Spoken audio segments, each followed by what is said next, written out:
Selamat siang semuanya. Selamat siang. Bapak Ibu, saudara-saudara sekalian, kami atas nama Marga Panjaitan dari keluarga anak kami Doli mengucapkan terima kasih kepada Bapak Ibu sekalian yang berkenan hadir atas pernikahan Doli dan Alisa, di mana pada hari ini kami Marga Panjaitan sungguh sangat berbahagia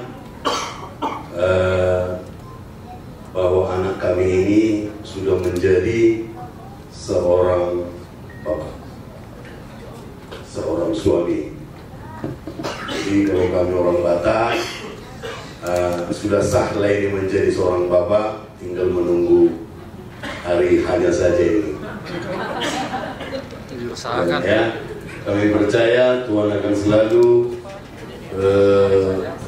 membimbing, menolong, membantu kalian supaya keluarga kalian bahagia, supaya keluarga kalian rukun dan ke depan menjadi contoh lah buat adik-adik, buat kita juga Marga Panjaitan yang ada di khususnya di Batam ini.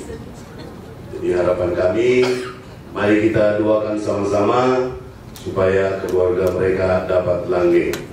Demikian yang bisa kami sampaikan. Terima kasih atas segala kehadirannya. Terima kasih. Salam.